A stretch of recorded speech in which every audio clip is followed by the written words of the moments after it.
Welcome on in, ladies and gentlemen. Yes, we are your official hosts for the Pokemon Unite. This is the RushGG BattleTower tournament, but we can finally see our first match right here being handled with, Kanashi, what do you make of this? I mean, we're going to bring Duraludon back in the mix, and so we saw that a little bit, I think, on VR Unite recently, another tourney, but yeah, I'm happy to see anything return that hasn't been here for a while, but also the Garchomp and the tree, so a lot of stuff happened with the patch. If there's anything you want to talk about, let's get it out now before we start. Yeah, it definitely did come down to that new patch that has dropped. It's kind of shifted a lot of things, as you see. Yeah. You're going to see a lot more Greninja just because the ult does come up a lot more. The Unite move is just online often. The Garchomp is still an interesting pick. We'll see how they utilize that. And then Cramorant has kind of seen its rise coming back as well. We hope. Just because of just some of the buffs that it did get here.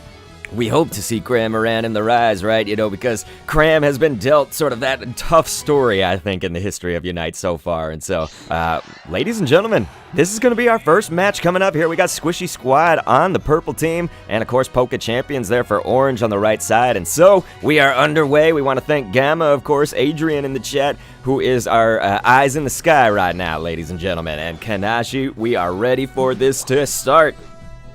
Yeah, we do see the typical 1-1-3 rollout. Teams still playing the same way how they typically do. But once again, the tale here is going to be these new Pokemon that we haven't seen in a long time. And the first time that we're going to be able to see them on this patch. So hearing about all the changes, it's going to be really interesting to see how these teams tackle not only the shift in the meta, but also the way how the game is going to operate at the moment. That's right, and so if I could also just ask everybody in my chat, feel free to tell me if any audio levels need to go up or down, the game, me, Kanashi, anything like that, You guys can help me be some ears in the sky here while we be the eyes in the sky for you. Look at this. Cinderace sent on the run right now, of course, as that Score Bunny. We got TTV Reggie right there. And this is going to be a nice takedown instead, though, of Machop, ladies and gentlemen. Poke Champions, it's not the end of the world, right, Kanashi? This is something we talk about often. If a person is KO'd, let's say in the first minute or so, you will come back pretty quickly, but nobody likes to be KO'd. You want to be here for these Bs, so that's something that they miss out on with the Combi and the Vespiquen combo. So, that's obviously quite unfortunate. You want to get some of that wild Pokemon, all of that stuff, but again, you respawn pretty quickly. Yeah, you never do want to go down because right. You do lose out on experience, but at the same time, like earlier levels, it's okay. Just because if you're just trying to go for scoring or just trying to get stacks, the early game is the time to do it. It's better now than super late or like right before Dread. So teams are just trying to gauge how far they can go and how far they can take the fight. That's right, and so how far can you take this fight with Sunshine going down once again, thanks to our Garchomp player right now, who is that Gabite. Gonna go ahead and also probably score in this here. That's gonna be a very nice early 30 points here on the clock. Once again, that's for the early game too, so kind of looking nice. Yeah, just applying a little bit of pressure up top and getting those levels for Gabite is really important.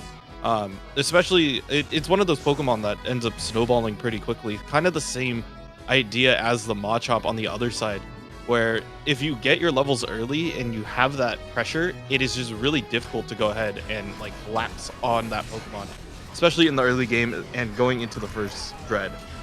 That's absolutely right, so we will be looking for that first Dread pretty soon. We do want to point out Hoopa right there. You're seeing the prevalence of the hyperspace hole. This is going to be a little bit more, it's an option at least that's a lot more viable since the patch, and every game that I've seen so far since the patch has happened recently, I've seen the Hoopa playing that, and I do think, though, Kanashi, didn't we see a Trick Shadow Ball maybe for our purple? So they might still be sticking kind of with the more old, the Hoopa of before.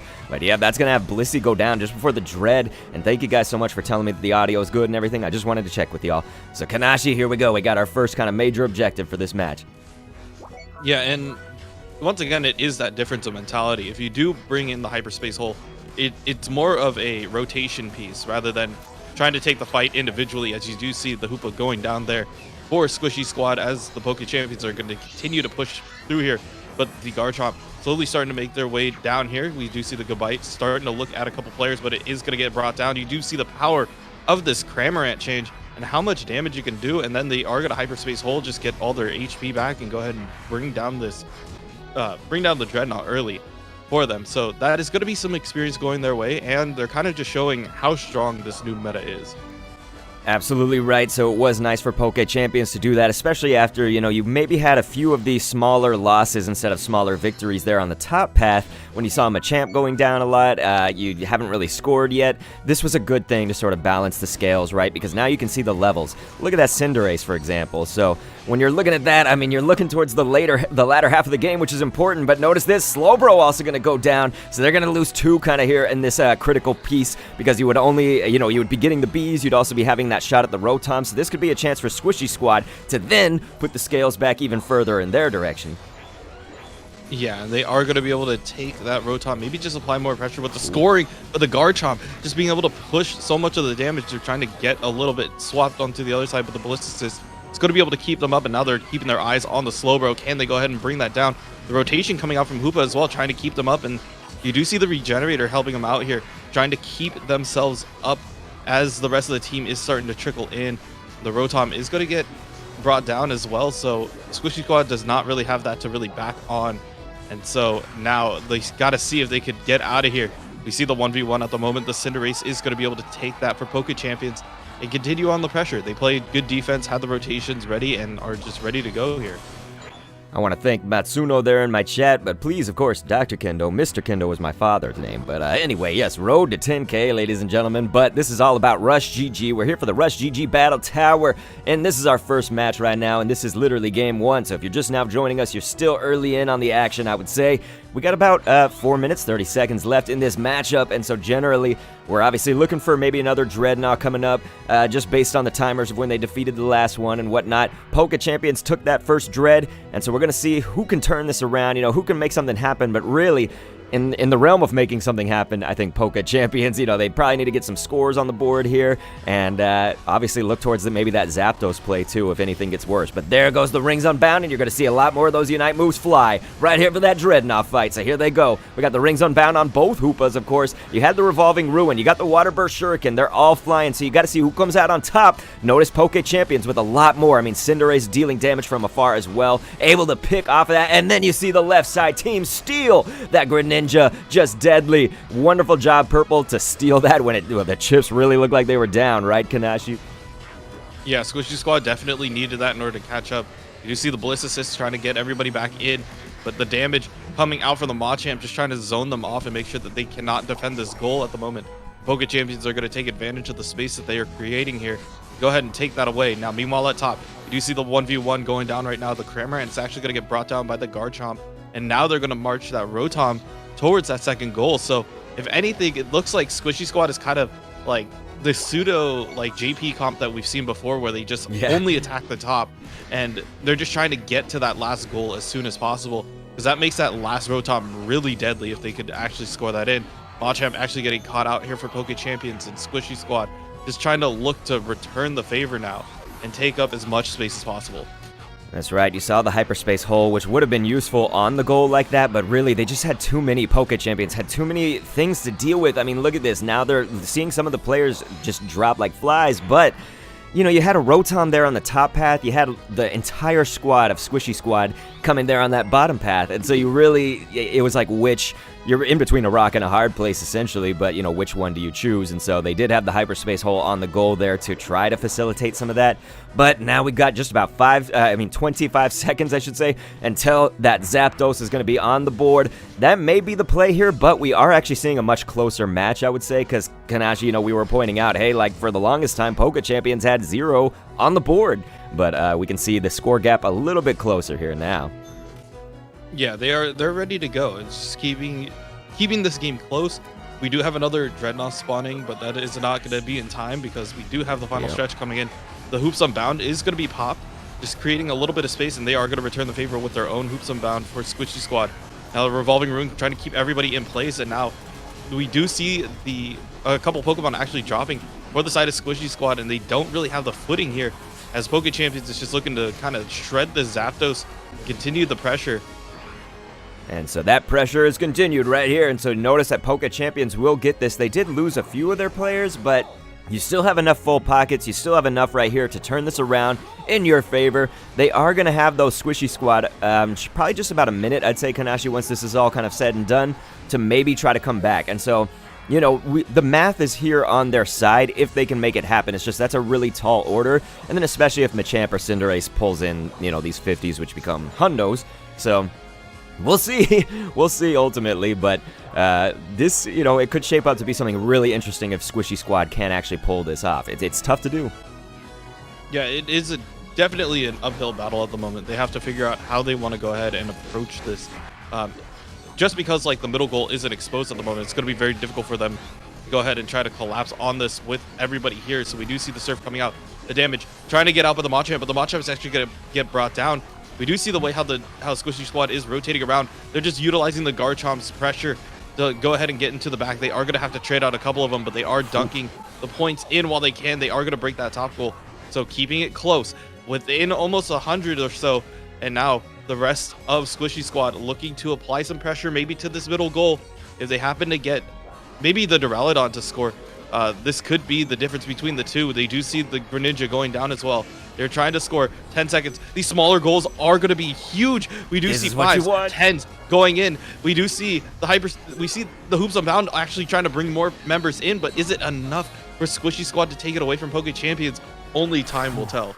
Time will tell is right. We got to see that score breakdown, but ladies and gentlemen, that's where it gets intense, right down there. And Kanashi was right, because when you got all the points doubled, you don't know. You know, sometimes maybe that 10, that 20 is going to take it on the tie, ladies and gentlemen, on the first one. And it looks like, of course, Squishy Squad going to lose that. Poke Champions coming with that 425 to 425, ladies and gentlemen. Can you believe it? On our first matchup of the match, Kanashi, what do you think?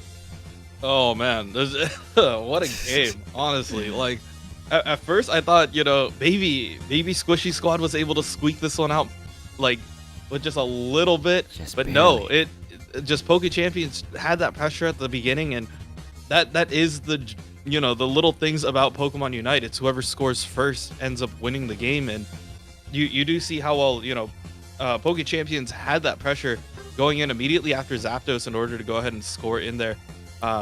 But yeah, they scored early. They just got the points faster, and when it came down to Poke Champions, they only needed one other point to go in, and then they would have had that. So yeah, really good overall. I'm really impressed. You know, this is a great way to kick off, especially a BattleTower of all things. So keep that in mind. You know, both of these teams, nothing to scoff at right now. They are just they're shelling out first game and just saying, you know what, we're here, we're ready to go. Yeah, they are going to be able to swap this over to the Lucario. Now, Lucario did take a little bit of a nerf in terms of its E-speed not having as much damage as it used to, but still, it still has the resets. It still has, you know, a sizable amount of damage that it still has to deal with. So, right, another change that has come their way. But as Kendo mentioned, there was another there is a bug at the moment. I don't know if they actually went through and fixed the patch yet. For the amount of experience gained on the map in general. So it was a little bit difficult. I haven't played any ranked. I've just been playing a lot of, you know, unrated, because I'm trying to do I might bring back the Masters in One Day series and try to do that.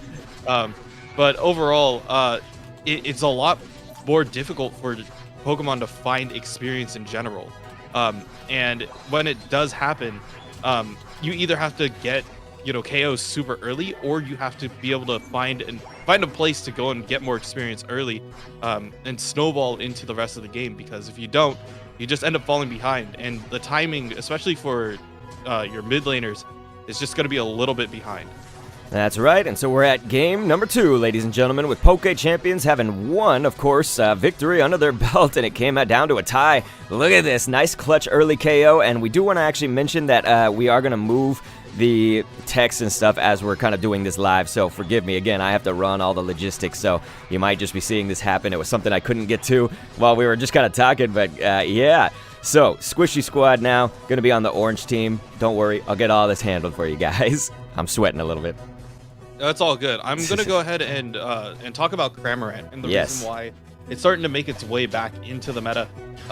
Its Air Slash got an upgrade, so that's one thing. But the most important thing is the Unite move. Gatling Gulp Missile is actually like it charges up faster, so you have it more often, and it does more damage now. So you have a lot more pressure coming out from the Cramorant. You're not just gonna be like, oh, Cramorant's using their ult, just dive on it, just like the same way how we look at the same way how we look at Decidueye.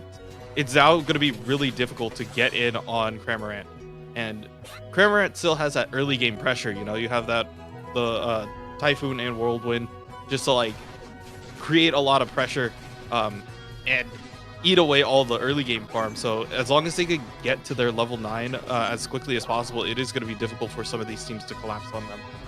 And I know that somebody was asking, you know, is Cramorant finally S tier? That was Matsuno. I would say it's still probably not in the S tier, but hey, it also sometimes comes down to the player when you've got Cramorant, really, because I feel like Cram, it's been through such a tough road, as we said at the top of the stream and stuff.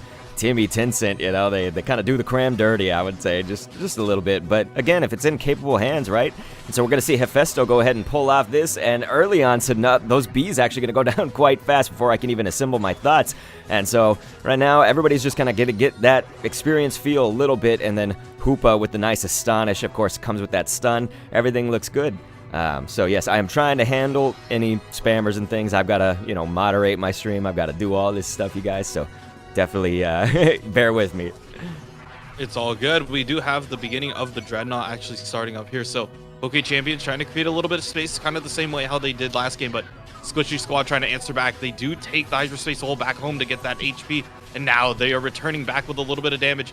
The Dragon Pulse trying to get a little bit of damage through, but Squishy Squad is actually going to be able to take that for them with the Gabite, dealing the damage and continuing on forward.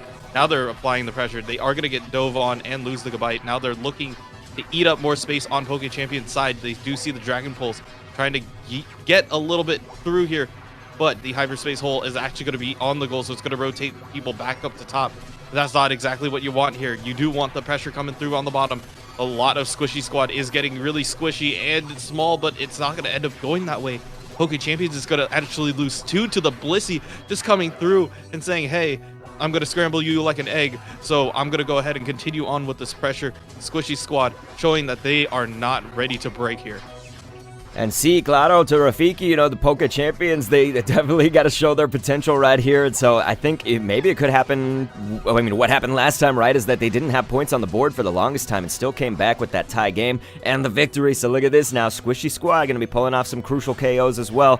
So Denver, you know, don't count any of these teams out because we have very even matchups. And when we say that, this time we mean that like more than usual, right? Because that last one resulted in an actual tie. Yeah, it is really important for you see how Squishy Squad is kind of like answering back to that. They're scoring early, they're scoring often, and they're applying pressure and just trying to make sure that it doesn't come down to the final goal anymore. They just want this pressure to go their way, so they do secure down the Rotom as well. Squishy Squad prioritizing objectives here and making sure that they are ready to go. And so we're sitting at that 119 right now for Squishy, and that's of course mid-game. We're going to be transitioning into the late game here pretty soon, but we got a nice 0, unfortunately, for Poke Champions, so maybe I shouldn't say nice. They were able to, though, stave off that Rotom, which is going to be good. You know, you don't want that to touch down at this moment. There's a lot of pressure just being put on by Squishy Squad, though. Lucario just getting interrupted right here. You know, we don't have the same things. Okay, now the Rings Unbound, ladies and gentlemen. They're going to be from both Hoopas down here because we have the Dreadnaw fight, and so this is where it's going to come down to just all these massive, you know, Unite moves, all these massive plays being played, and a lot of Poke Champions went down right there, and we can see the shields, and now the alert. So right side team going to go ahead and gain those shields, the XP. Squishy Squad looking real nice right now, so if you're Poke Champions, you might be sweating the score a little bit, but like we said, you got to keep in mind what happened last game. Don't count anybody out until especially once that Zap's in play and a lot of that late game stuff happens. Yeah, you cannot just say like, oh, the score is, you know, oh, okay, yeah, now they actually got 13 on the board, but it's like a big fat, you know, 0 to 1, yeah, 200 or so, right? That could change in an instant, and especially, you know, with final stretch, plus the way how, you know, these certain battles are going down left and right, it will be really big depending on what they can get, and if they could flip the Zap, it can change the way how this game is played out at the end. And so, just to kind of give a word to everybody, maybe a production, you know, thing or whatever, I'm going to go ahead and just block the word text. So when the spammers come in, I didn't even think about that before, but I'm going to go ahead and just block that in there for you. So hopefully you guys won't have to deal with that. But keep in mind, again, I'm just trying to moderate and do all the stream things myself and get y'all's chat, cast the game. I mean, look at this. Missing some key moments here. Thanks, spammers. But anyway, we got Rotom coming down right now. This would be a nice way for Squishy Squad to just continue with that pressure, right? Because they're really looking like they're going to get this Rotom right here. And when you have Garchomp, of course, Kanashi, you just saw it right there. You can pull that Dragon Rush. Any of those characters like Blastoise, for example, you know, that have that Horn Leech, you know, is another one with the tree. You can push these objectives kind of more towards your side for even further, just having the chances at it and everything. But yes, Matsuno, no problem. Thank you. Yeah, it's really important to know like how quickly these teams could actually flip that. And Garchomp, like a lot of players don't usually see Garchomp, but when you do stack 5 consecutive attacks on one target, you end up getting this, what I consider like the ripcord like lawnmower effect, where you just start shredding through things. It just takes a little bit of time to get that up and running, but once you start getting it up, just the lifesteal, the damage, everything is going through. It's really important for the Garchomp, just for survivability's sake, to just get into the fight and get ready to go. So definitely something to look forward to, and to see how much pressure, you know, something like Garchomp can apply to not only objectives, but also teams that happen to get caught out here.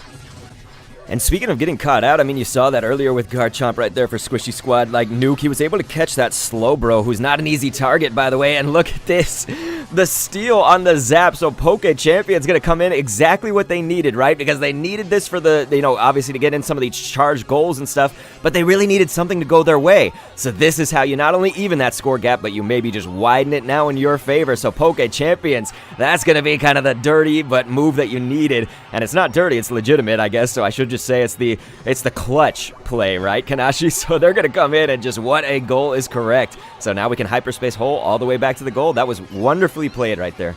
Yeah, they use that to get out instead of just having to force their TP or having to get around. So they are utilizing that in order to just rotate back home, and you see them go ahead and double back to go ahead and get all these points as well, just taking it away from Squishy Squad, taking away any opportunity to go ahead and get some goals. So now the ball is in Squishy Squad's like court now. They have to figure out a way how to get in there, and if that is going to be the case, so yeah, we'll see how this plays out here. Squishy Squad just trying to dance around, maybe find an opening right now, and here we go. We are going to go ahead and see them try to dive on there, but the Garchomp isn't going to be able to get that Dragon Rush through, and they're going to get brought down now. The rest of Squishy Squad getting pretty low here. We do see more damage coming through from the Cinderace. They are going to be able to find that Blissey, get that egg scrambled, and now they are looking for even more here, and they bring down the rest of Squishy Squad. 3k for the Cinderace, 4k actually, my bad, as they continue on with the pressure. And now that they know goals are open, they're going to just try to push this through and finish off the game with as much pressure as they can here. And so I know, I see Marvin was saying, for instance, balance game, what a waste of 8 minutes. It's just one of those things, though, if you want to maybe take a different perspective on it, it's just that Zapdos really is a component of the game, right? So it's like, it is something that you just absolutely have to be on top of, and even then, somebody can steal. And so Poke Champions showing us that when the chips are down, hey, that's our kind of last-ditch effort, and that's what it was, right? So either they did them dirty, or maybe not. It's up to you, right? At that 581 to 199. Yeah, just really well played by Poke Champions. They understood the game plan. They said, hey, we can't really sit here and try to contest this because they're bursting this down quickly. We need a one-shot ability, and it was either going to be the Aura Cannon or the Blazing Bicycle Kick from Reggie. So Reggie and Sunshine, it was just mainly in their pockets during that last 2 minutes. And it came down to Reggie just realizing, hey, you know what? None of these guys really do have a burst move that we can use besides the Water Shuriken. But at the moment, you time it correctly. You happen to just get that last hit. Just good on Poke Champions for that heads-up play. On the flip side, Squishy Squad did have control over the majority of the game. I do feel like the Revolving Ruin wasn't necessary to be. It didn't need to be dropped in the mid immediately. They could have waited a little bit, try to figure out where's the Hoopa at that moment, and then answered back with their Revolving Ruin in that moment. Because that would have applied more pressure to them, forced them to play in a different way, and That's exactly what happened. Hoopa played in bottom bush instead of going through mid, which Yeah. really does help out the way how the team attacks that middle objective and that final stretch, Zapdos.